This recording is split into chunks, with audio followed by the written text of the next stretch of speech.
All right, Hotep, everybody. Hey, this is Michael Imhotep, founder of the African History Network, host of the African History Network show.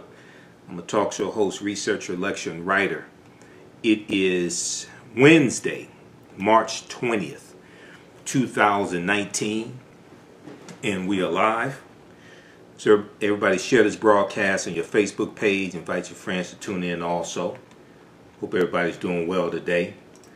All right, so I wanted to talk about this topic. You know, these were some very disturbing stories, news stories that I saw during February and March of 2019, and did not get a chance to get to.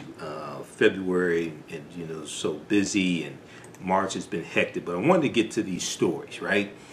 And this deals with teaching the history of slavery in our schools, okay? And you've heard me talk about this before. And you have cases of mock slave auctions. You have cases of a monopoly-like slave role-playing game. Things like this taking place in schools. And when things like this happens, this traumatizes African American students. It can oftentimes traumatize African American students, and this draws more attention to the fact that the history of slavery is largely being mistaught in our schools, and it deals with the consequences of that also. Okay, so that's some of what we're going to talk about here. All right, so everybody share this broadcast on your Facebook page. Invite your friends to tune in as well. We're going to post the topic here also, and I'm trying to make sure this is broadcasting as well. I'm not sure where it went. All right, okay, so I saw a couple news stories, one from NBC News dealing with this slavery, this monopoly-like slavery game. I saw one dealing with, let's see here, when we look at CBS 17, which is a CBS affiliate in Wilmington, North Carolina, you had a slavery-like monopoly game called Escaping Slavery. And it's an Underground Railroad board game. Underground Railroad board game. And this is designed to teach about the history of the Underground Railroad and make it interactive, etc. And when I saw this story, there was another story I saw from NBCnews.com dealing with, or I think it was NBC News, one from PIX11.com also, dealing with in the New York area and Bronxville, New York, a child traumatized by slavery lesson at Westchester School. And in this instance here, you had a teacher who had the African American children pretend to be slaves at a slave auction, and the white children had the opportunity to bid on them. Okay? And one of the African American children went home and told his mother about it, and she gets in touch with the school. And he was basically traumatized. She was upset as well. Okay? So these are things that are taking place. This is real. And when the history of slavery is mistaught in our schools, it causes wide-ranging ramifications. Right now, you have a lot of people talking about reparations. You have, I heard Julian Castro on the Tom Joyner Morning Show this morning. Roland Martin interviewed him, and he's the former Secretary of HUD, and he's talking about the need for reparations. Senator Elizabeth Warren, you have Senator Kamala Harris, right?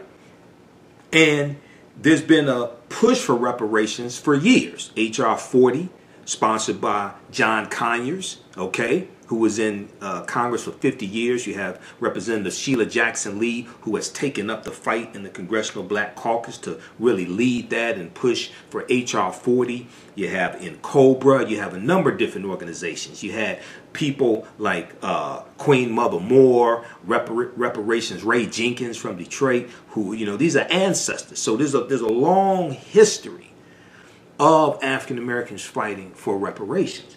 But what happens is when people don't understand the history of slavery in this country, then they'll say things like, well, my ancestors never owned slaves. You know, all white people didn't own slaves. That ended 154 years ago. Chattel slavery ended 154 years ago. Why are we still talking about that today? So this information I'm going to share with you ties right into this history and shows why it's so important, because understanding the history of slavery ties into white supremacy and racism. It ties to systemic inequities, okay, and how those still negatively impact African Americans, but negatively impact America as a whole today. So there was one good article, and it looks like I'm trying to pull this up here on Facebook. Okay, everybody share this broadcast on your Facebook page. Invite your friends to tune in also, okay? An African American business owners, post the name of your business here on the thread of the broadcast. We'll let you know how you can advertise with us. Okay, so Vox.com had a good article for March 13th, 2019. March 13th, 2019. Called American Schools Can't Figure Out How to Teach Kids About Slavery. Okay, this is just a few days ago. American schools can't figure out how to teach kids about slavery. A New York teacher's alleged mock slave auction is part of a larger problem. All right. And also, people, I'll post a link to this. You've heard me talk about this study before, and this study is mentioned in this article. Now, this is from the Southern Poverty Law Center, the Southern Poverty Law Center, SPLC.org. It is called Teaching Hard History, American Slavery. Teaching Hard History, American Slavery. And this is a 52-page study put together by the educational experts that shows how the history of slavery is being incorrectly taught in our schools, and they make really good suggestions on how to correctly teach the history of slavery at all different age levels.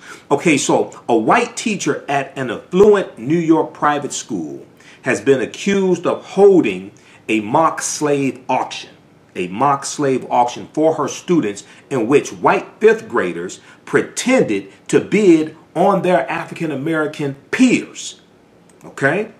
Now, I'm going to share with you in a minute, I'm going to share with you the interview that was done with this teacher also. Okay? And her name is Rebecca Antonozzi. And New York's PIX 11 News covered this story. So in a few minutes, I'll share an interview that was done with her where she explains her side of the story and how she didn't mean anything by it. She's very remorseful, etc. Okay, but it still didn't make any sense. Okay, that's the thing. It still really didn't make any sense. Okay, so. And how you doing, Jessica, Delmer? Where can I buy it? Where can you buy what, Delmer? If you're talking about this study, SPLcenter.org. SPLcenter.org is free. Download it. I took it to the printer and got it printed. Okay, that's why it looks like this. But it's called Teaching Hard History, American Slavery. We'll post the link here. Teaching Hard History, American Slavery. Okay. All right. So yes, this is seriously happening in 2019. This is a real news story. A white teacher at an affluent New York private school has been accused of holding a mock slave auction for her students, in which white fifth graders pretended to bid on their black peers. All right. And so you had that happen like the week before, and it's merely the latest in a long line of high-profile controversies revolving around poorly conceived lessons about slavery in American schools. poorly conceived lessons about slavery in American schools. Okay, so the latest story comes from the Chapel School in Bronxville, New York, which is a private school in an affluent, predominantly white neighborhood north of Manhattan. Now, according to New York's PIX Channel 11 News, fifth grade teacher Rebecca Antonozzi allegedly had her black students leave the classroom and, according to one student, pretend, quote, to put imaginary chains along our necks and wrists and shackles on our ankles, end quote. Now, on Sister Circle Live on TV1, they talked about this story briefly, and the women on there were outraged also over this. Now, the teacher then led the students back to the classroom where their white classmates, quote, were encouraged to bid on them, B-I-D, encouraged to bid on them, quote, according to PIX Channel 11 News. Now, Rebecca Antonozzi reportedly pretended to be a slave auctioneer during the simulation. Now, the classroom activity received attention after an African-American parent at the school complained, saying that her son was humiliated by this exercise. Okay? Now, the mother's name is Vernex Harding. She said, "I'm shocked and infuriated that this happened to my son." And she was interviewed by PIX 11, and it was also reported by the New York Daily News. Okay, so we're going to go to the interview with Vernex Harding, whose son attends this school. We'll go to that interview here in just a minute. All right, now the school has launched an investigation into the incident, calling the alleged mock auction, quote, racially insensitive and hurtful, in an email to the school. Now, the teacher Rebecca Antonozzi has been removed from class and has hired an attorney who argues that, quote, the portrayal of the history lesson that has been reported is inaccurate. This is what her attorney is saying. The portrayal of the history lesson that has been reported is inaccurate, out of context, and contains false facts. Now, also, the new New York Attorney General, Letitia James, who I call Queen Letitia, she's a sister, Letitia James, says that her office is monitoring the incident. We know that NBC News has an article dealing with this, NBCnews.com. Teachers alleged mock slave auction in fifth grade class prompts AG response. The report of racist lessons by a teacher at the Chapel School are deeply troubling, said New York Attorney General Letitia James. My office is monitoring this matter closely. Okay, now this school annual tuition at the Chapel School, which enrolls students in pre-K through 8th grade, costs up to $14,000 a year. Annual tuition. Damn, you can go to some colleges. That's a year's worth of tuition at some colleges. You know, like Wayne State University here in Detroit. Damn. All right. Now, okay. So let's go to this interview from PIX Channel 11. Let's see if we can get this going here. It's acting up. Why is this doing this here? Okay. I want to go to this interview. How's everybody doing? And the reason why teaching this history is so important is the policies that exist today are based upon people's understanding of the issues. The issues come out of historical circumstances. Slavery was public policy. Slavery was law. Okay? Slavery was legal. All right? This is what people have to understand. This is why I try to explain to people is like, you know, when it comes to reparations, people don't seem to understand. It has to go through Congress. It ain't just about a president. It has to go through Congress.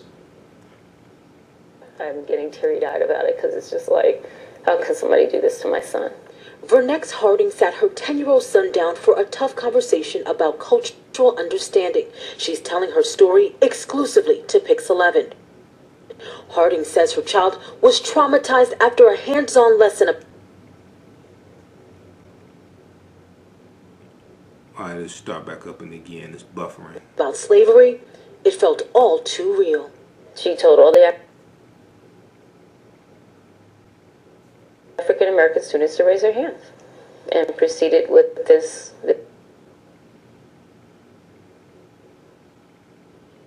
exercise. The exercise was a mock slave auction. Harding's son told her he and two other African Americans in their 5th grade class were brought into the hallway.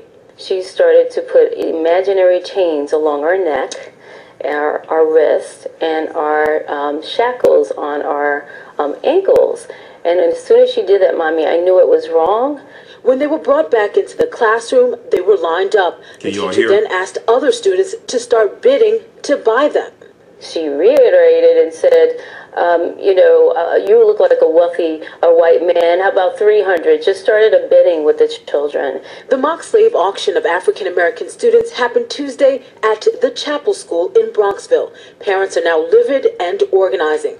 One sent us this email from the principal. He called the lesson racially insensitive and hurtful. A school investigation is now underway. For now, the social studies teacher who led the lesson has been removed from the classroom, and tonight, parents are being called to the school for emergency meetings. Our sources in the Attorney General's office tell us Letitia James is aware of the parents' concerns here, and the AG's office is now monitoring the school's response. Okay, so that's from PIX 11 there in the New York area. All right. So when we look at this, and I'm going to give you the response from the teacher. I'm going to let you hear the response from the teacher here in just a minute. So, and you heard the parent there, Vernex Harding, whose son was in that class. So the school has launched an investigation into the incident, calling the alleged mock auction, quote, racially insensitive and hurtful, end quote, in an email.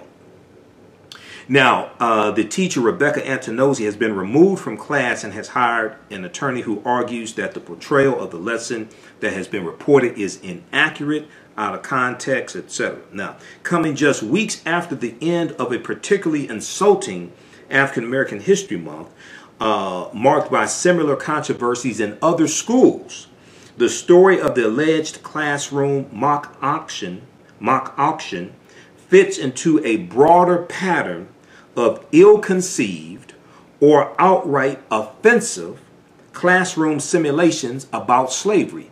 Ill-conceived or outright offensive simulations about slavery. Collectively, these incidents reveal just how bad American schools still are at educating students about slavery and how it has shaped American history. To understand the history of America, you have to understand the history of slavery. You have to understand the history of white supremacy and racism. To understand the policies that were put in place, whether it's Jim Crow, whether Supreme Court cases like Brown versus Board of Education, whether and also see it's important to understand what happened after Brown versus Board of Education was enacted. The governor of Virginia shut down all the schools in the state of Virginia because they didn't want to desegregate the schools. The White Citizens Council was created in Mississippi in 1954. Brown versus Board of Education was May 1954 Supreme Court decision. Right after that, you have the White Citizens Council founded in Mississippi, and it spreads all throughout the South. Okay? And it's going to be Brown versus Board of Education that really lets African Americans in Montgomery, Alabama know that they can get some justice if they take their case to the U.S. Supreme Court as opposed to local courts and state courts. Because Brown versus Board of Education overturned Plessy versus Ferguson U.S. Supreme Court case 1896, which legalized separate and equal, which legalized the Jim Crow laws. So to understand these policies, you have to understand history. Okay? Unfortunately, a lot of people don't understand the policies, don't understand politics, don't understand the laws, and don't understand history. All these laws and policies are put in place to largely deal with historical events or to deal with circumstances that are the results of historical events or circumstances that are also the side effects of bad public policy. But you have to understand history to be able to understand all of this. All right? So let's continue here. Okay, so there's been plenty of examples of highly questionable lessons about slavery in schools. Okay, we've talked about some of them here. All right, now what I'm going to do, I'm going to go to the response from the teacher. I want you to hear that also, the response from the teacher. Okay, now. The principal of the Chapel School, where this took place, told NBC News that a third party is conducting an independent review. On behalf of the Chapel School, I extend my sincerest apologies to our students, their families, and the community, said Michael Schultz. The reported racial insensitivity is unacceptable, and we do not condone any action that demeans anyone. Okay, quote unquote. Now, the law firm representing the teacher, the name of that law firm is Cuddy and Feder, F-E-D-E-R. And they said that a slave auction never took place, according to them. All right. And I'm going to cue up this video because I want you to hear what the teacher has to say. All right. Now, quote, to the extent anyone took offense to a small portion of the overall lesson that day that was used to solely emphasize the tragic injustice of slavery, it certainly was never intended. Okay, it certainly was never intended. And a partner at this law firm made these statements to NBC News. Quote, she looks forward to continuing teaching with the same dedication, sensitivity, and passion that she has always shown. All right. Now, these allegations have prompted a response from the New York State Attorney General, Letitia James. Quote, the reports of racist lessons by a teacher at the Chapel School are deeply troubling. Letitia James told NBC News, my office is monitoring this matter closely. Okay. All right. Let's see. I'm not sure why this clip is not playing. Let's refresh the screen. All right. We'll come back to that. Okay. So, now, as the New York story was unfolding, you also have a story out of Wilmington, North Carolina. Okay, another disturbing story. And some of you all saw this. We posted about this on our Facebook fan page, The African History Network. The African History Network. You had a Monopoly-like role-playing game called Escaping Slavery. Escaping Slavery. And this game is designed to teach students about the Underground Railroad. Okay? It's a Monopoly-like role-playing game. It's called Escaping Slavery. Okay? Who was the genius that came up with this? All right, now, the grandparent of an African-American student at the school argued that the game was offensive, noting that it included cartoon images of shackles and enslaved families. One part of the game required students to use a quote-unquote freedom punch card, a freedom punch card. The grandparent said if your group runs into trouble four times, you will be severely punished and sent back to the plantation to work as a slave, the card said. Okay? Who the hell came up with something like this? Because, see, when you read this study here, and see, this is why the studies are so important, because they give guidance. When you read studies like this, they tell you, don't use slave reenactments, don't do stuff like this. It is harmful to the children, okay? And it also another problem is a lot of times in the history books that are used in our schools, not just our schools, but the white schools also. A lot of times in the history books, the largest representation of African Americans is that of being enslaved Africans. Okay? So then what it does is it gives white children a skewed perspective of their African American classmates, because they're being seen largely in history as enslaved Africans, as pieces of property, as conquered and shackled and chained. All right? And if as they grow up, if that perception is not corrected with the accurate history, then they'll go on to be politicians, presidents, CEOs of corporations, police officers, prosecuting attorneys, judges, okay, human resource directors at corporations, and it doesn't get corrected. This is why history has to be properly taught in our schools. Okay. All right. Now,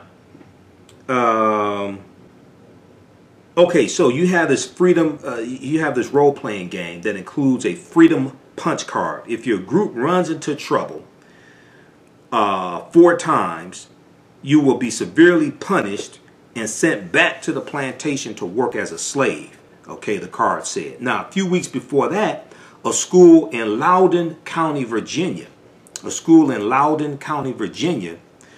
criticized. They were criticized for having students run an obstacle course intended to simulate moving through the Underground Railroad. People, don't do this. Simulate moving through the Underground Railroad. The school said that the lesson was intended to teach teamwork and communication, adding that students were not explicitly told to think of themselves as enslaved people during the activity. Well, let me help you out here. If you're talking about moving along the Underground Railroad, okay, and it's intended to teach teamwork and communication, who do you think was on the Underground Railroad? I mean, the Underground Railroad wasn't for Hispanics. It wasn't for Asians. I mean, what are you talking about? We didn't explicitly tell them to think of themselves as slaves. Well, what did you think they were going to think of themselves as? Railroad cars? I mean, what are you talking about? So, in the month of February in South Carolina, okay, an African-American mother complained after she learned that her son went on a school field trip where students picked cotton. Listen to this. This is a school field trip. Students picked cotton while singing songs, and the parent was arguing that this activity was inappropriate. Now, Roland Martin on his Daily Digital show, and we broadcast it, we show it here, we share it, show it here live. Roland Martin Unfiltered, he covered this story, and he showed like a video of it. And these kids are out in the field picking cotton, basically singing slave songs, and they're being told, you know, pick faster, I can't hear you, things like this. And it's supposed to teach them about the Great Depression.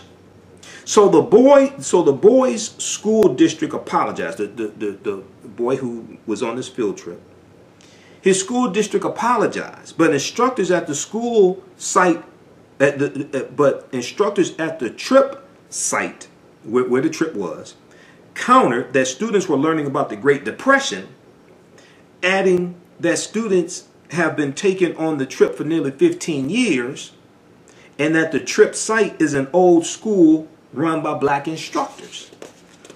Yeah, but when you have them out picking cotton, and so Fox Channel 46 in Charlotte, the Fox affiliate in Charlotte, when you read this article from Vox.com, they have the picture, I think it's the video there also, okay? And it says a South Carolina mom says she's furious after 5th graders were told to pick cotton, sing slave songs as a game to learn about the Great Depression. So what happens is when you have these role plays that take place, right?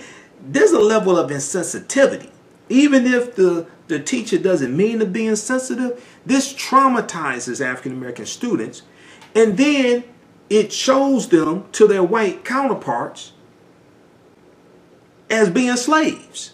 It depicts them as being slaves, which also dehumanizes them as well.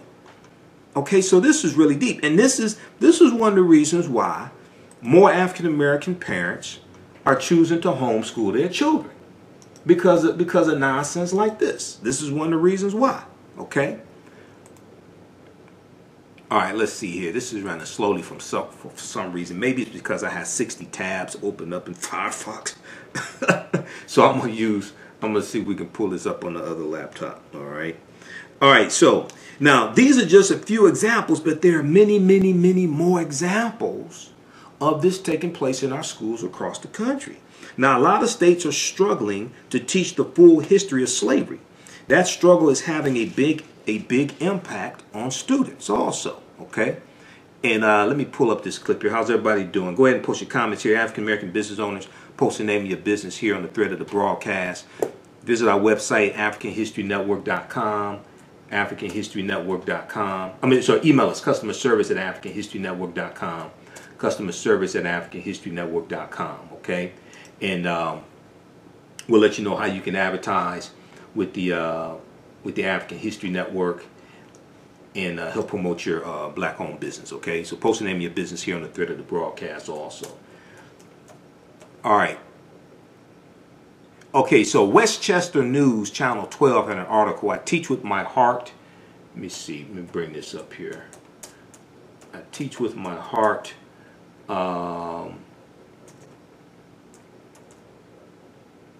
Teacher pushes back amid slavery lesson firestorm. Okay, let's try to pull this up here. Now, this white teacher accused of lining up African American students and staging this. Absolutely not. Would never ever put chains on them. Well, this local social studies teacher defending herself over accusations of staging a mock slave auction at an elite private school in Westchester. That story aired here on 12 and made international headlines. Now, this white teacher accused of lining up African American students and staging this mock slave auction. Well, tonight that teacher is breaking her silence to News 12's Tara Rosenblum. How did you feel when you saw your name and slave auction in a headline that circled the globe? I have not been able to function, and I couldn't even look at the words on the paper, because I know what was true, and I know my intentions is to never hurt or offend or upset anyone.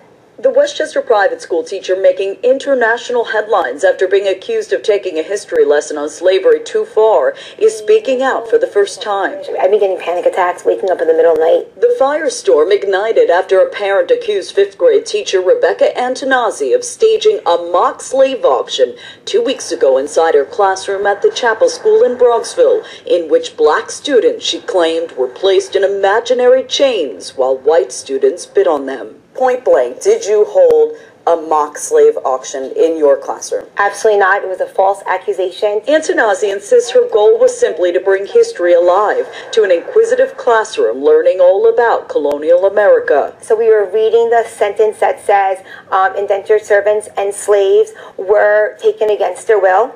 And one of my students said, "This is very unfair. How can they be taken against their will?" Well, what do you mean? Can you show us? Absolutely. I said, "Okay, how many of you are African American?" They raised their hand. I said, "Okay, go line up the door for me, please." So they lined up by the door. I said, "If you were living during this time, you would be treated unfairly and brought to the new world against your will and forced to work." And basically what would happen is they would say, "Okay, let's bid 10, 20, 30, 40, 50. Okay, great. Males, sit down. You're working the field. Females, sit down. You're working in the domestic household." And that was literally under 2 minutes. 2 minutes that would catapult the Tony Private School and Antonazzi into crisis mode. My principal did call me last week, and he said that we love you as a teacher. You're employed. We just want to diffuse the situation, talk to the parents, and you'll be back at school in the classroom doing what you love. And unfortunately, that did not happen. What happened?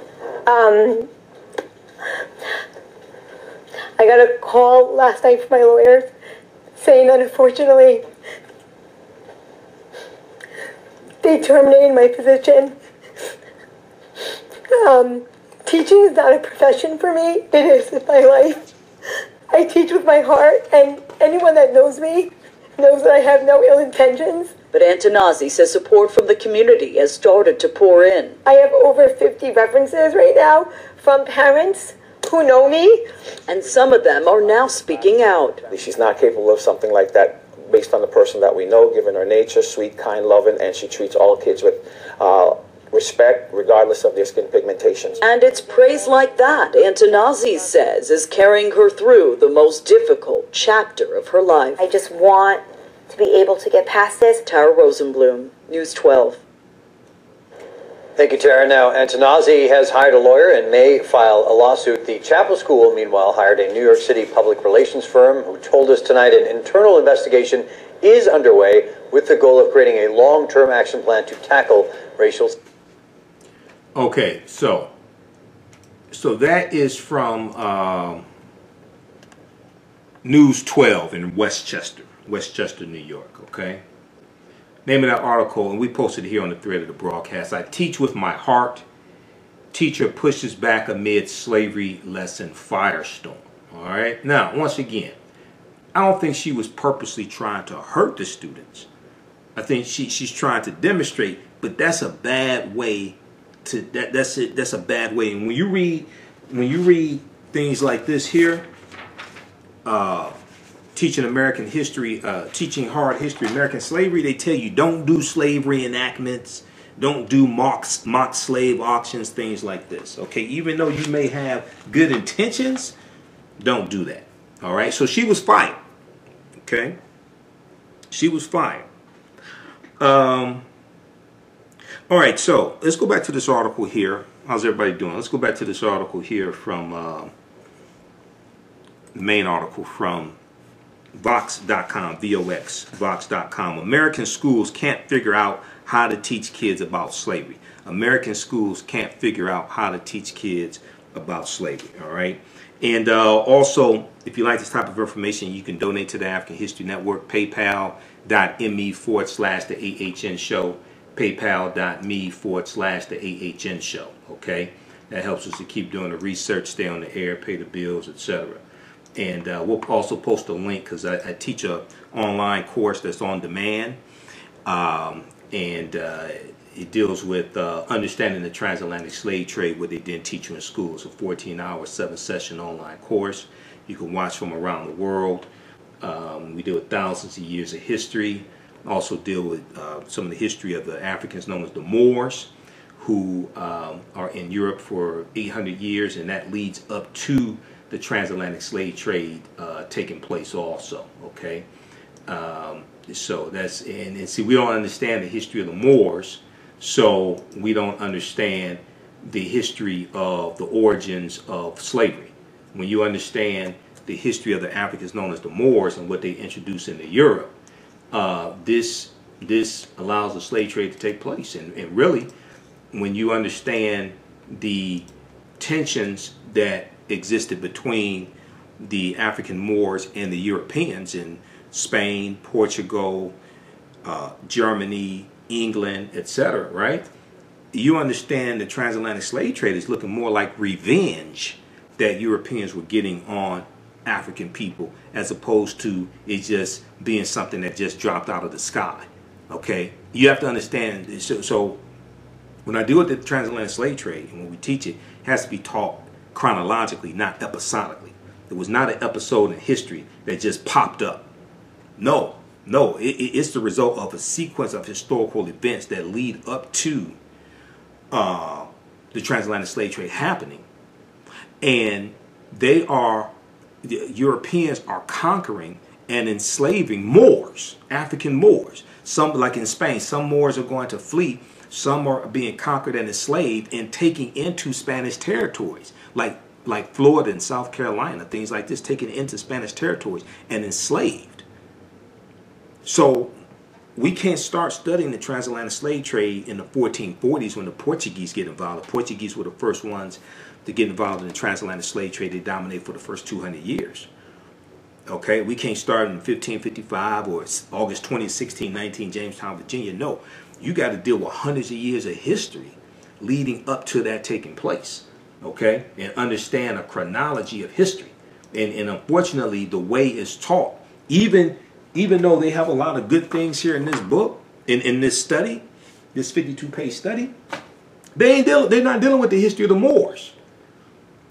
And you can't really understand the transatlantic slave trade till you understand the history of the Moors, because the Moors are taking the teachings from ancient Kemet, ancient Egypt, into Europe. And it's these teachings that bring Europe out of the Dark Ages. These Africans saved Europe. And it all came back to kick us in the behind. It all came back to kick us in the behind. Okay? All right. So let's continue here. And we just posted the link there.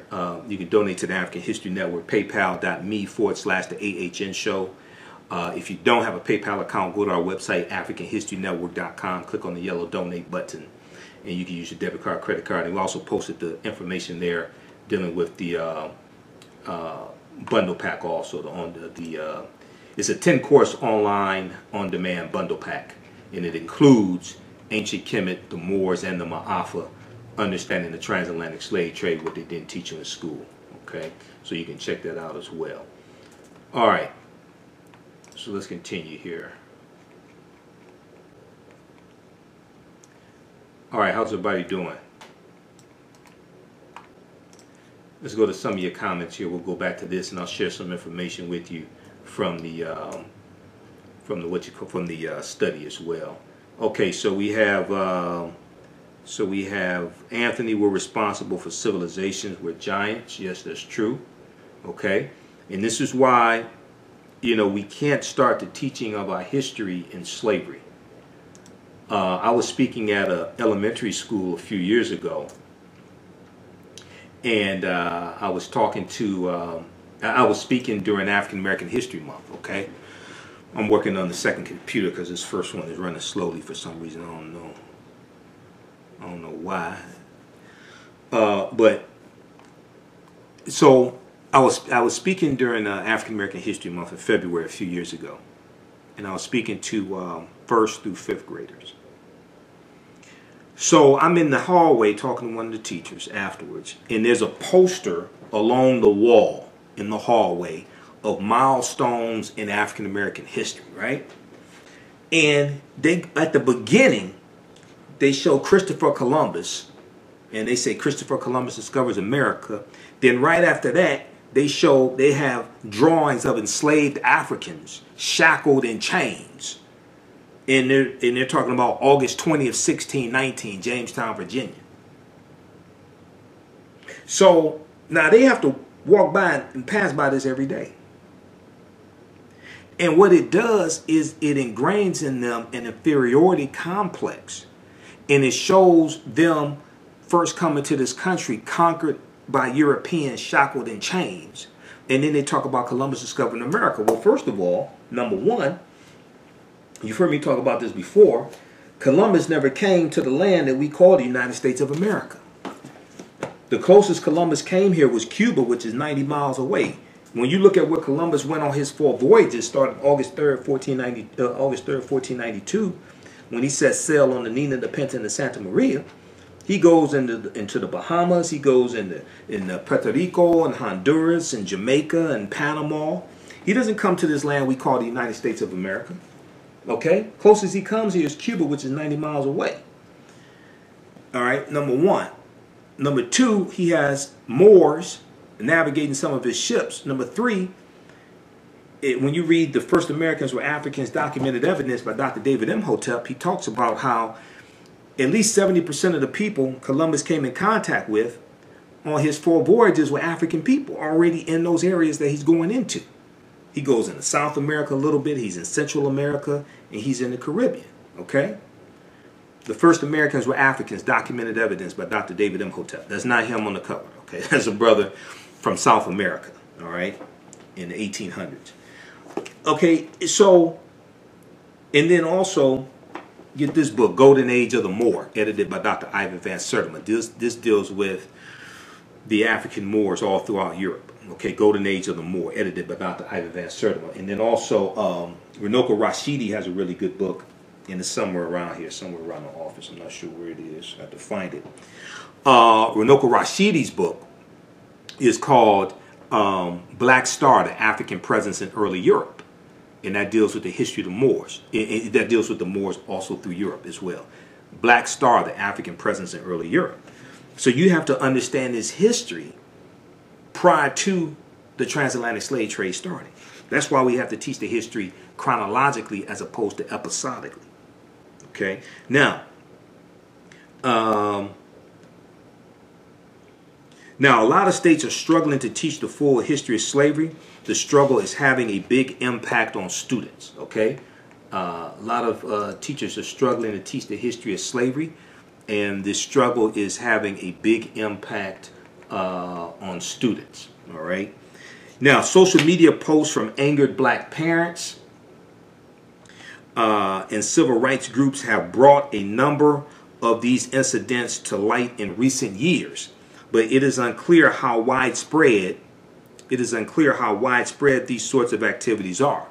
What is clear, though, is at these simulations, these mock auctions and things like this, at these simulations, what is clear, though, is that these simulations fit into a larger set of difficulties across America. What is clear, though, is that these simulations fit into a larger set of difficulties school systems across America have when it comes to teaching about slavery and connecting the past to current fights for racial justice. Now, a 2018 report by the Southern Poverty Law Center took a comprehensive look at this issue. This report right here. You've heard me talk about it before. Teaching Hard History, American Slavery. Teaching Hard History, American Slavery. Now, researchers surveyed students and teachers across the country, reviewed textbooks, and looked at state standards on education about slavery. All right?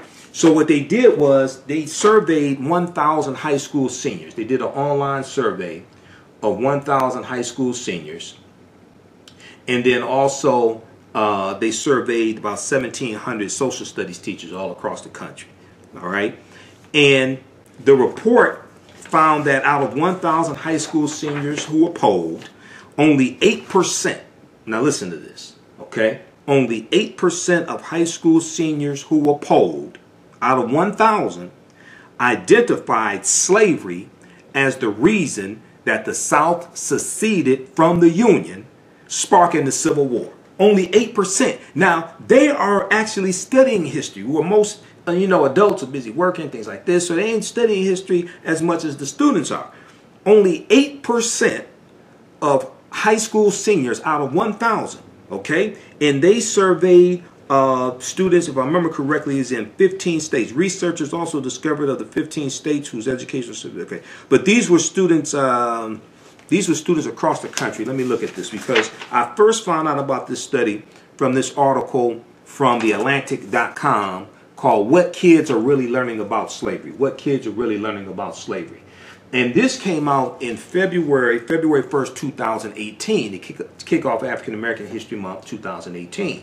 So in a lot of my presentations last year dealing with African American History Month, I talked about this study, okay? I talked about this study. Yeah, what kids are really learning about slavery. Okay, a new report finds that the topic is mistaught and often sentimentalized, and students are alarmingly misinformed as a result. All right, so these stories, these recent stories at schools across the country show why this study is so important, and shows why the way the history of slavery and history in general in our schools across the country, not just African American schools, but schools across the country, why it has to be changed, okay? That changes through policy. That changes through laws, all right? But you can download this right now when you finish watching me, splcenter.org, splcenter.org, okay? Southern Poverty Law Center, splcenter.org, I think is their website. Southern Poverty Law Center, and just search for Teaching Hard History, American Slavery. Teaching Hard History, American Slavery.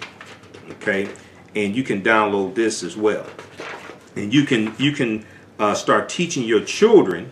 This gives you a guide to teach your children at home also. So if you have a home school, or if you just want to teach your children at home, okay, this is a good resource to start with. All right, and I think it's splcenter.org. I think is their website. We'll research that, Southern Poverty Law Center. All right. Okay. Louisiana. Okay. Anthony, Lillian. Okay. It froze up. Okay. It's running better now. It's acting up. I don't know why. This is a laptop I got in December, and it's really upsetting. It's not working correctly. I don't know why. I don't know why it's freezing up. But let's continue here. All right. So the report found that out of 1,000 high school seniors polled, just 8 identified slavery as the reason the South seceded from the Union, sparking the Civil War. Okay. Now 48% said. Let's stand by. 48% said that tax protests were the cause of the conflict. Pay attention to this. Now, these are high school seniors. They're going to college the next year. 48% said that tax protests were the cause of the conflict. The researchers noted that it was possible that these students were confusing the Civil War with the Revolutionary War, the American Revolutionary War. It's possible that the students were confusing the Civil War with the American Revolutionary War. Now, if you are actually in school, I'm sorry, if you're actually in school and you don't know the difference between the U.S. Civil War and the American Revolutionary War, there's a huge problem. You know, I'm sorry. They take place, American Revolutionary War is 1775 to 1783. U.S. Civil War is 1861 to 1865. 2 entirely different time periods. 2 different reasons for why they happened. If you don't understand the difference between the American Revolutionary War and the Civil War, it's something wrong. Okay? Now, researchers also discovered that of the 15 states, and I'm not sure what's going on here. Okay, researchers also discovered that of the 15 states whose educational standards they examined, quote, none address how the ideology of white supremacy rose to justify the institution of slavery, end quote, and that, quote, most failed to lay out meaningful requirements for learning about slavery, about the lives of the millions of enslaved people, or about how their labor was essential to the American economy. And see, this is extremely important. This is one of the things they lay out in the study. Okay, because I'm going to give you some of their recommendations of how to more correctly teach the history of slavery. You have to relate the history of slavery to white supremacy and racism. Okay, because this is why slavery was existing. You can't teach the history of slavery in a vacuum, because white supremacy and racism are lasting legacies of slavery. So you have to connect it all together and then show how that shows up in the laws and policies that are passed after slavery, dealing with sharecropping, black codes, Jim Crow laws, the rampant terrorism, groups like the Ku Klux Klan, the Black Legion, the Knights of the White Camellia, things like this, Reconstruction, 1865 to 1877, Compromise of 1877, understanding how slavery ties into the history of the 3/5 Compromise of 1787, the creation of the Electoral College, all of that. Okay? Slavery's influence in policy. This is dealing with white supremacy and racism. So we have to teach this holistically. It can't be episodically. It can't be an episode of history. When we teach about the history of slavery, it can't be removed from understanding racism as a system of advantage and privilege distributed based upon race. Racism is a system of advantage and privilege distributed based upon race that comes out of the ideology of white supremacy, and understanding how the system of slavery maldistributed wealth, power, and resources in this country. It maldistributed wealth, power, and resources in this country into the hands of white society. All right, so all this ties into history. Okay, so let me see here, because this is acting up here, and I'm not sure why. All right, so let's continue here. All right. So the Southern Poverty Law Center report was especially critical of the use of simulations in the classroom. So obviously the teacher, now if this teacher, Rebecca Antonozzi, if she actually read this study that's free, she would have a job right now. If she actually read this study that was free, she would have a job right now. Because it tells you in the study, don't do no simulations. Okay? And they argue that the simulations, quote, the simulations are, quote, not shown to be effective as a learning strategy. The report noted that simulations, quote, can harm vulnerable children. This is what the report is telling us, that the simulations can harm vulnerable children, and that the trauma of such lessons is compounded for African American children.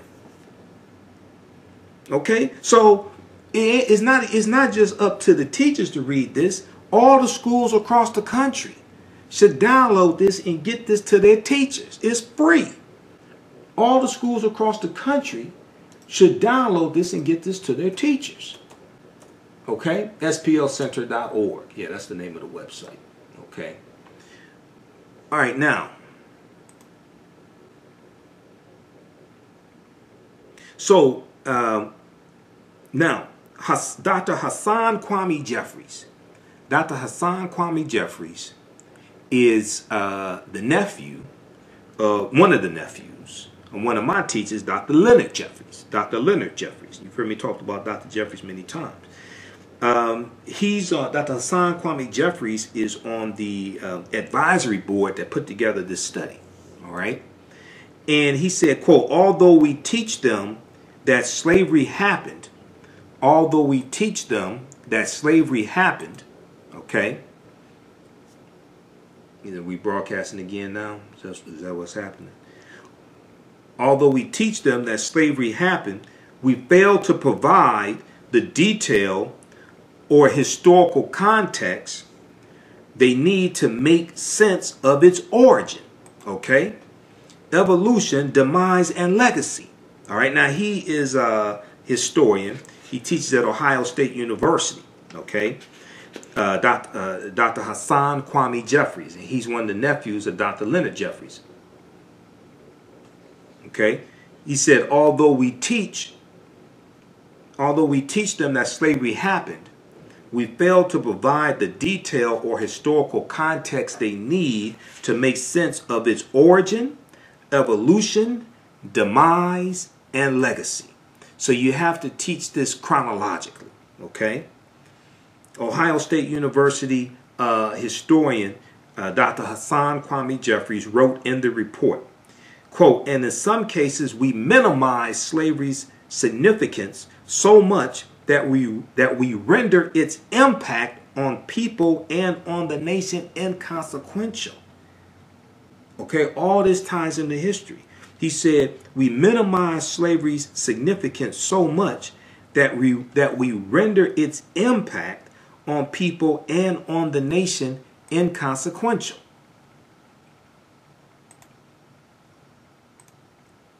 Now, he goes on to say, it's clear that the United States is still struggling with how to talk about the history of slavery and its aftermath.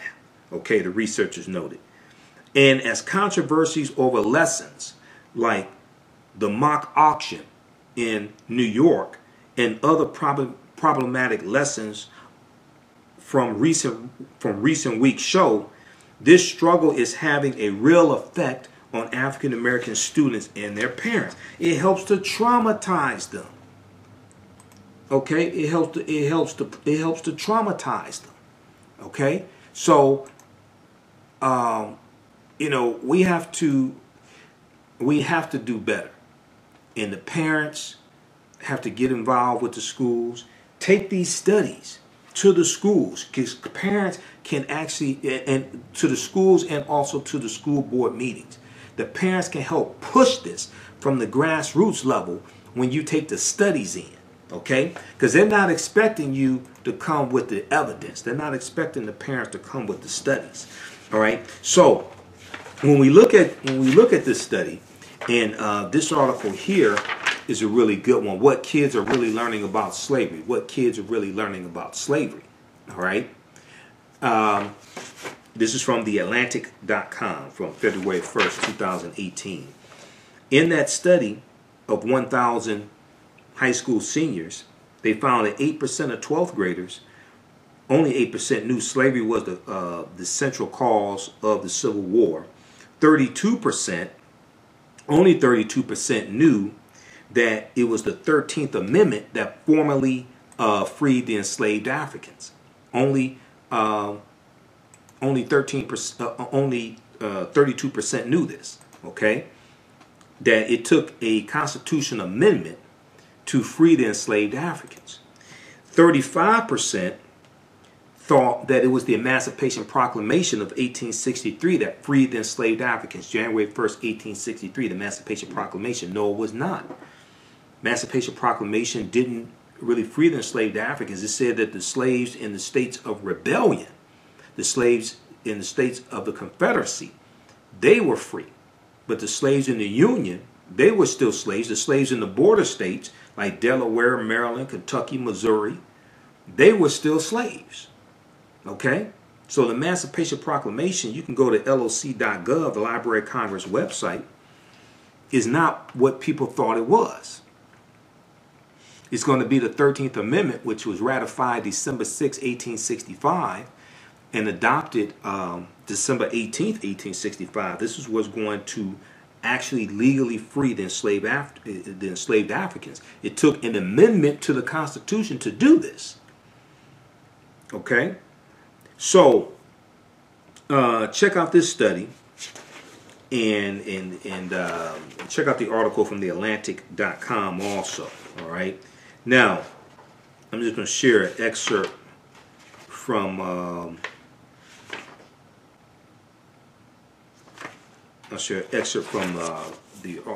They interviewed some teachers here in this article. So Ursula Wolf Roca, R-O-C-C-A, is a high school U.S. history teacher in Lake Oswego, Oregon, which is a Portland suburb, and she has encountered students' common misconceptions, such as the belief that Abraham Lincoln freed the slaves, as we just talked about, and that the Civil War was really about states' rights. No, it wasn't. If it was their right to own slaves. Now, her straightforward solution is assigning original documents. Okay, this is one of the things that they recommend also. Okay, her straightforward solution is assigning original documents.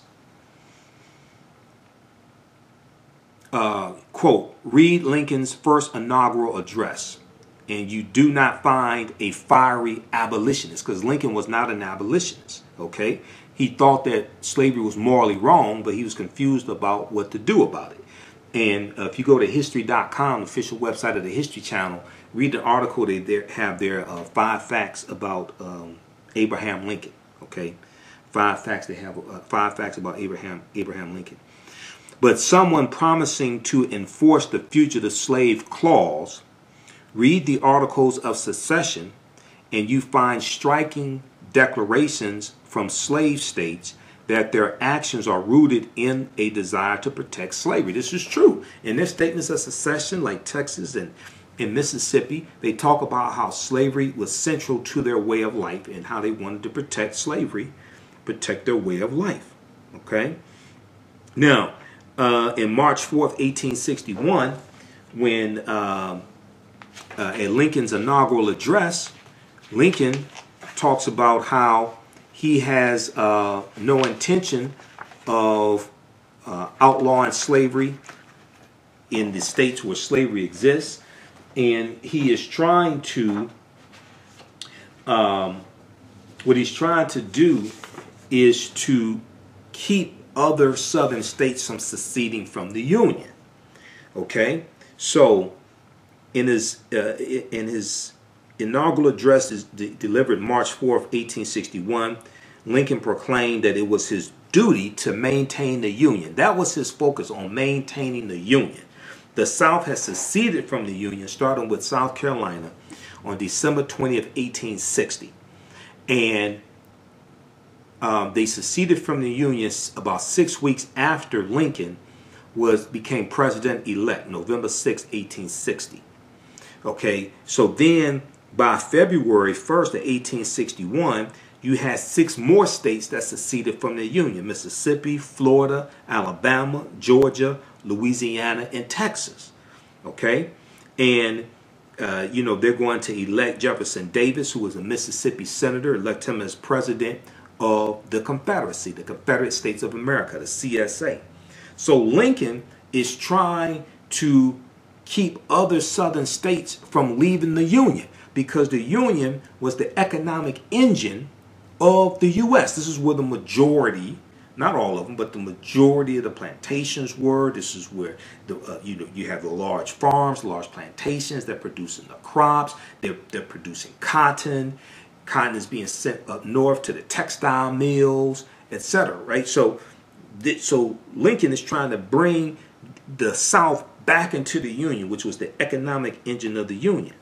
So Lincoln declared that he had no intention of ending slavery in the states where slavery existed, and he had no intention of repealing the fugitive slave law either.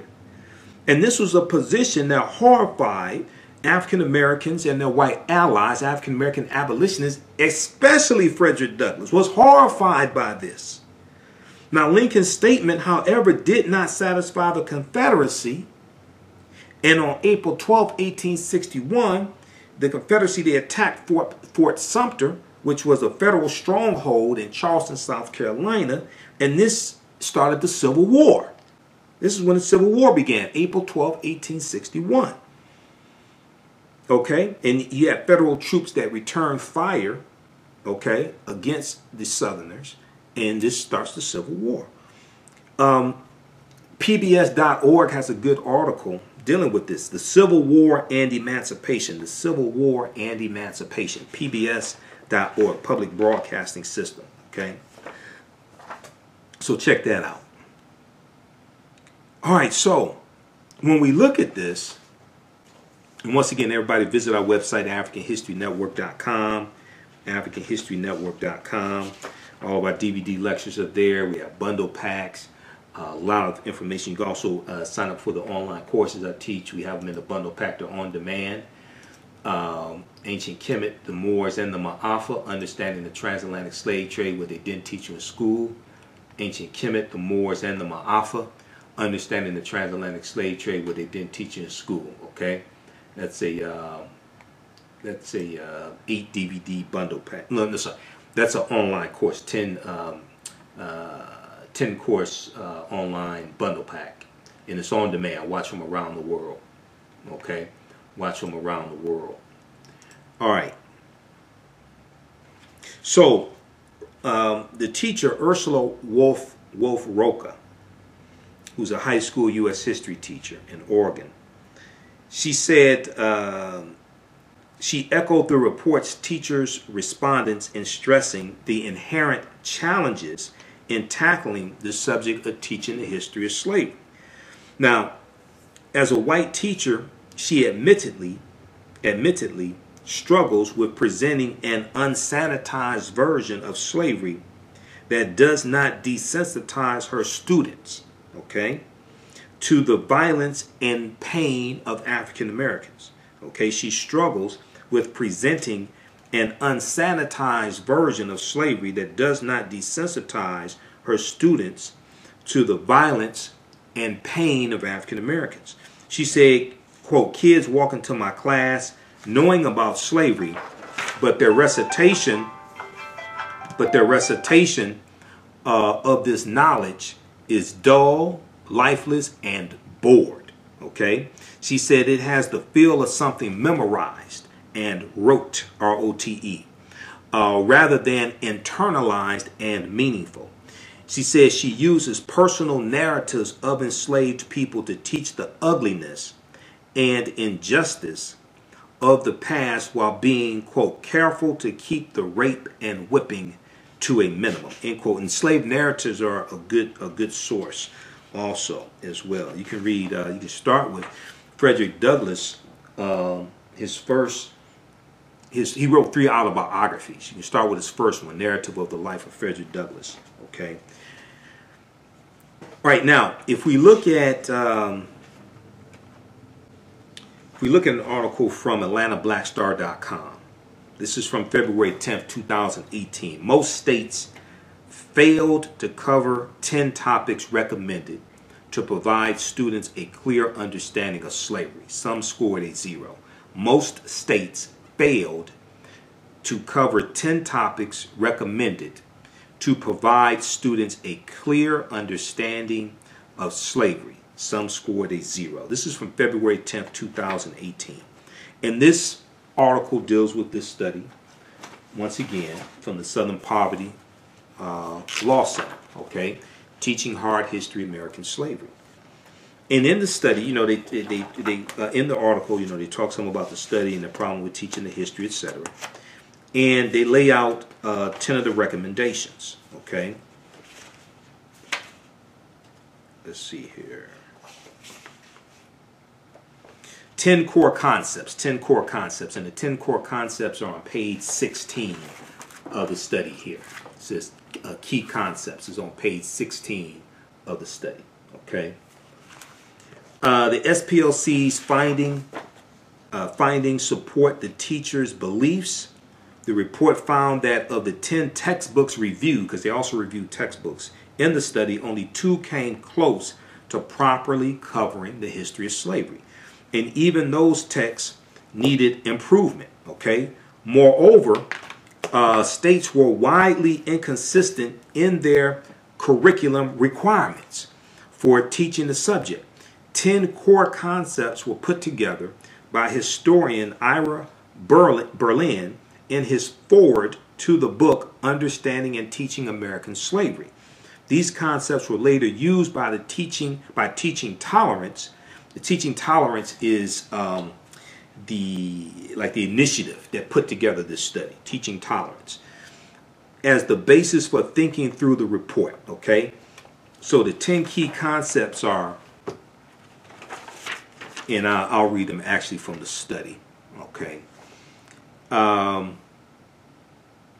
Slavery, number 1, slavery which was practiced by Europeans prior to their arrival in the Americas was important to all of the colonial powers and existed in all of the European North American colonies, okay?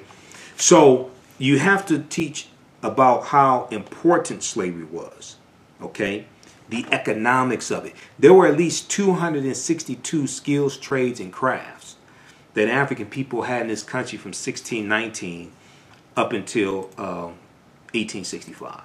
There were at least 262 skills, trades, and crafts.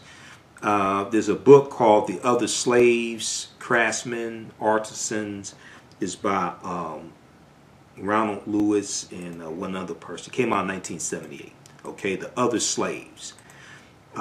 Artisans, craftsmen, something like that. Okay, and it details all of the skills, trades, and crafts that we had in this country from 1619 up until 1865. And these are going to be, you know, everything from anchor makers to engineers, barrel makers, basket makers, beer makers, barbers, anchor makers, blacksmiths, coppersmiths,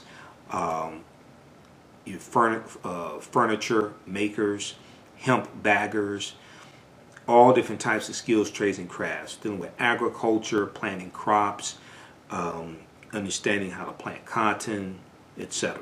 Okay, working on the railroad, working in sawmills, a lot of types of dangerous work, coal mines, a lot of those types of dangerous jobs. Enslaved Africans did those. And then after the Civil War ends, 1865, now you're going to have a lot of labor unions that are created, like the National Labor Unions created in 1866. And these labor unions are created largely to lock African Americans out of the jobs that we have been doing for free, okay, for 246 years. All right, if we look at the article from MSN.com, students don't know slavery was a central cause of the Civil War, report shows. This is about this report also. This is from February 2nd, 2018. And they quote Dr. Hassan Kwame Jeffries once again. He said, quote, "It's important that everyone understand that slavery is truly at the foundation and formation of this nation. Slavery is truly at the foundation and formation of this nation." Okay? He said, you can't really understand the American past or present without having a good grasp of the role that slavery played in this country. All right, so slavery was, so number one, key concepts. Slavery, which was practiced by Europeans prior to their arrival in the Americas, was important to all of the colonial powers and existed in all of the European North American colonies. Number two, slavery and the slave trade were central to the development and growth of the economy across British North America and later the United States. Okay, number three, protections for slavery were embedded in the founding documents. Protections for slavery were embedded in the founding documents, and slavers dominated the federal government, the U.S. Supreme Court, and the U.S. Senate from 1787 to 1860, okay, about an 80-year period of time. Enslavers dominated the federal government, the U.S. Supreme Court, the U.S. and the U.S. Senate from 1787 to 1860. Number four, slavery was an institution of power. Slavery was an institution of power designed to create profit for the enslavers and break the will of the enslaved, and was a relentless quest for profit abetted by racism. A relentless quest for profit abetted by racism. Number five, key concept. These are things that have to be taught when we deal with the history of slavery. Enslaved people resisted the efforts of their enslavers to reduce them to commodities in both revolutionary and everyday ways. Okay? Number six, the experience of slavery varied depending on time, location, the crop that was being planted on that plantation, labor performed, size of slave holding, and gender. So the number of slaves on the plantation. Okay? In general, you know, slavery was more brutal the deeper into the South you went. So depending upon which, so you have the severity of slavery, the experience of slavery varied depending upon time period, depending upon location, depending upon size of plantation, different things like this. Number seven, slavery was the central cause of the Civil War, which we talked about. Number eight, slavery shaped the fundamental beliefs of Americans about race and whiteness. Slavery shaped the fundamental beliefs of Americans about race and whiteness. And white supremacy was both a product and legacy of slavery. So when we talk about the history of slavery, we teach it in school, we have to deal with white supremacy and racism. Number nine, enslaved and free people of African descent had a profound impact on American culture, producing leaders and literary, artistic, and folk traditions that continue to influence the nation,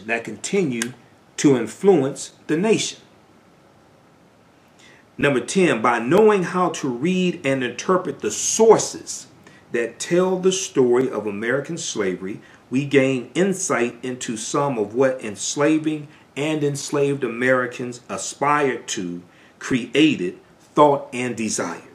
Number 10, by knowing how to read and interpret the sources that tell the story of American slavery, we gain insight into some of what enslaving and enslaved Africans aspired to, created, thought, and desired. Okay? It helps to humanize them as well. All right? So that's those 10 concepts in a nutshell. That's on page 16 of the study. And when you read 16 through, I guess, 18, they go deeper into those 10 concepts. All right? So check that out. Okay. But this is very serious. Download this study, splcenter.org. And search for Teaching Hard History American Slavery, Teaching Hard History American Slavery. Look at these articles I shared with you.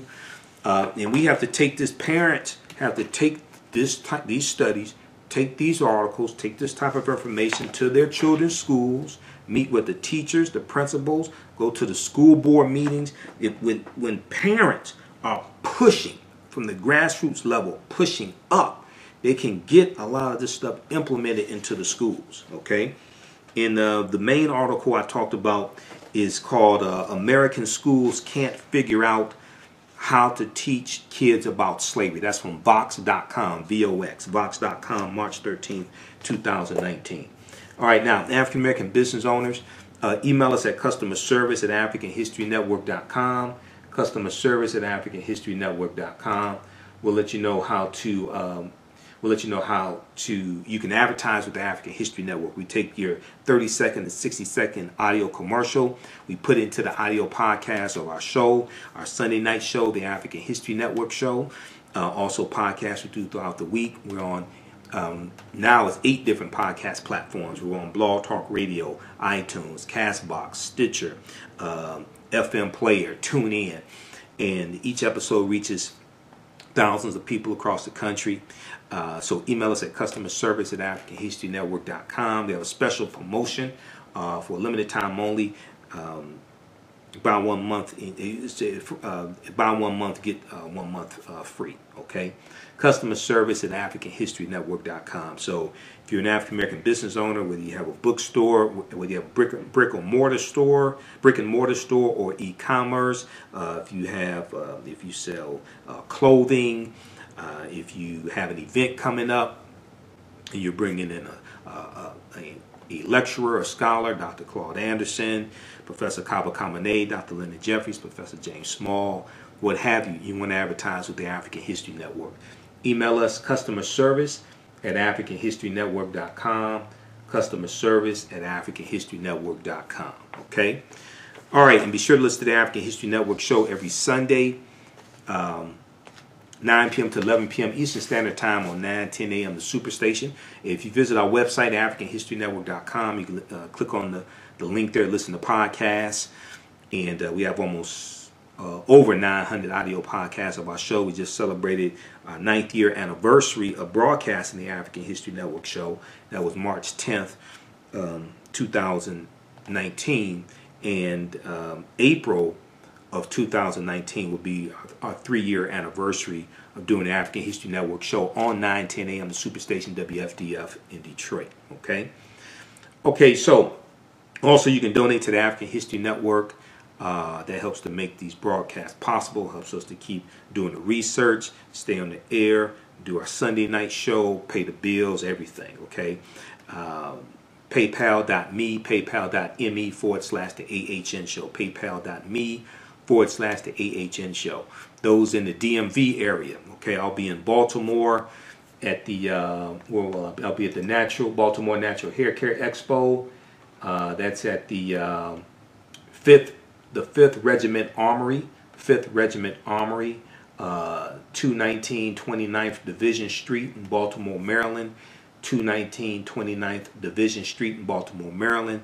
I'll be there for the Baltimore Natural Hair Care Expo, Saturday, March 30th, Sunday, March 31st. I'll be a vendor there. I'm there pretty much each year, and I'll be a workshop presenter. So March is Women's History Month. So I'll deal with great African women in history, the mothers of civilization, and then I'll also deal with the role of black women in the film Black Panther. Okay, great African women in history, the mothers of civilization, and the role of black women in the film Black Panther.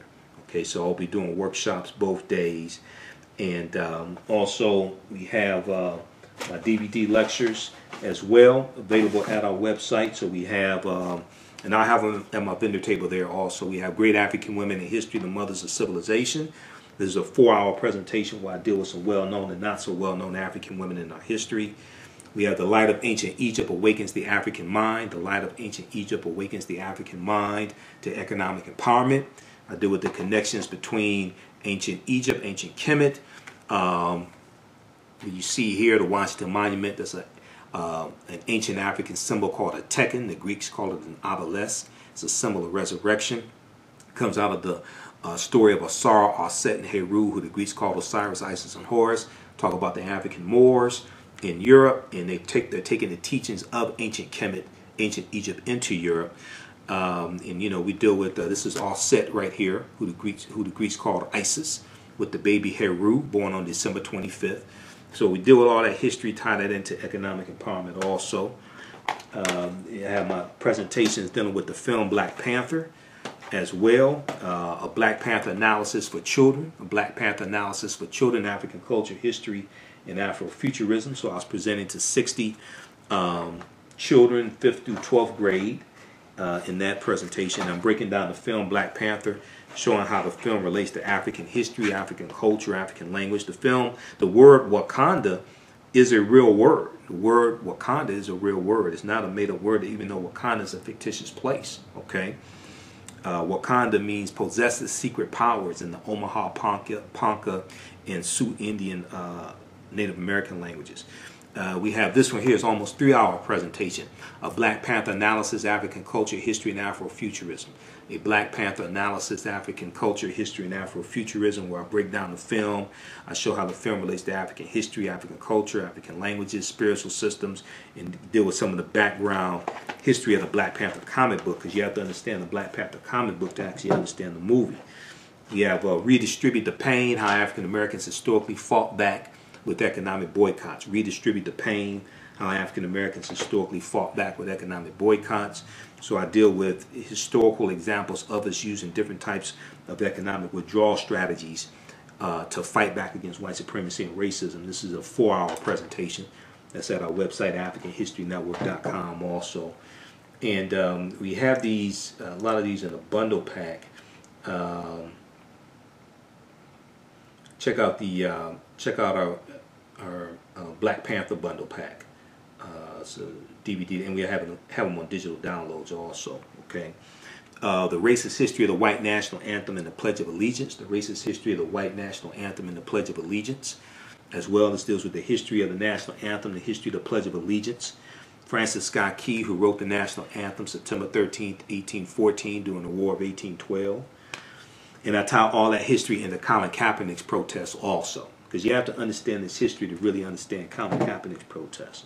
The distortion of the legacy of Dr. Martin Luther King Jr., the revolutionary, will not be televised on the television. Okay, so I deal with the revolutionary Dr. King, the one they don't show us on the TV or the television. I deal with the real history of the I Have a Dream speech, because one of the original names of the speech was a canceled check. The speech was not originally called I Have a Dream. The focus of the speech wasn't even on a dream. Okay, so we totally misunderstand what he was talking about. Malcolm X 50 years later, why is he still relevant? Malcolm X 50 years later, why is he still relevant? Deals with a lot of Malcolm's history, ties that into conscious hip-hop. It deals with why Malcolm is so powerful, why we must study Malcolm and Dr. King. Malcolm X sent a letter to Dr. King July 31st, 1963, the month before the March on Washington, which was August 28th, 1963, and Malcolm was requesting a meeting with Dr. King and also the civil rights leaders, and Malcolm was calling for a unification of the civil rights leaders and of their followers. Malcolm said that if Nikita Khrushchev could meet with John F. Kennedy, Nikita Khrushchev being the prime minister of Russia at the time, Soviet Union, he said if they could put aside their major differences and meet, then Negro leaders should be able to put aside their minor differences and meet. He said we have to find a common solution to a common problem posed by a common enemy. Malcolm was calling for a unification of the civil rights leaders while he was still in the Nation of Islam. Okay, Malcolm was calling for a unification of the civil rights leaders while he was still in the Nation of Islam. He wasn't suspended from the nation until it was because of his comments about the assassination of President Kennedy. He was assassinated November 22nd, 1963. And he's going to officially separate from the Nation of Islam March 8th, 1964. And it's going to be March 26, 1964, later in that same month, that he meets Dr. King for the first and only time at the U.S. Senate debate for the Civil Rights Act of 1964. Okay, so and then also we have this one here, Human Guinea Pigs, the history of the Tuskegee experiment on the Negro male. This deals with the history of the Tuskegee experiment of untreated syphilis on the Negro male. And that was called the Tuskegee experiment. And I deal with the real history of it because a lot of people misunderstand it. They did not inject the men with syphilis. All the men in the study did not have syphilis also. Okay. And it was supposed to last, the study was supposed to last between 6 to 9 months, ended up lasting 40 years. So I deal with the real history behind the Tuskegee experiment of untreated syphilis on the Negro male, and how it was exposed, why it was exposed, etc. And then also we have ancient Kemet. So we have the 4.5-hour DVD lecture. Okay, and I think this is on sale on the website, $15. It's 4.5 hours. Ancient Kemet, the Moors, and the on the website I think it's Understanding the Transatlantic Slave Trade, what they didn't teach you in school. And this is how the online course started. The online course is more extensive, but this is a good intro to it. It's a 2 DVD set, 4.5 hours. Understanding the Transatlantic Slave Trade, what they didn't teach you in school. Understanding the Transatlantic Slave Trade, what they didn't teach you in school. Okay, and it started out as a presentation that I did a few years ago, a 4.5-hour presentation, and then it evolved into a more extensive online course. All right. Okay, so that's all at AfricanHistoryNetwork.com. AfricanHistoryNetwork.com. We have some bundle packs there on the website with these DVDs in it as well. We have the Black Panther 8 digital download bundle pack that includes a lot of these presentations, and there's also a Black Panther DVD bundle pack that includes a lot of these presentations also. All right, so AfricanHistoryNetwork.com. That helps us to keep doing the research, stay on the air, pay the bills. When I go to these different events, I usually have to pay my way out of state, like Baltimore, so that helps to help finance all of that. All right, so we have to get out of here. Remember, at the African History Network, we focus on educating, empowering, and inspiring people of African descent throughout the diaspora and around the world, because right knowledge corrects your own behavior. What you do for yourself, what you do to yourself, and what you allow other people to do to you and get away with is based upon what you think about yourself. Okay? Visit the website naturalhaircareexpo.com, naturalhaircareexpo.com for more information about the Baltimore Natural Hair Care Expo. This will all be Saturday, March 30th, Sunday, March 31st. If you're in the DMV area and you want me to do a presentation for your group or organization around that time, contact me, customer service at AfricanHistoryNetwork.com. We'll make it happen because I'll be in that area. Okay?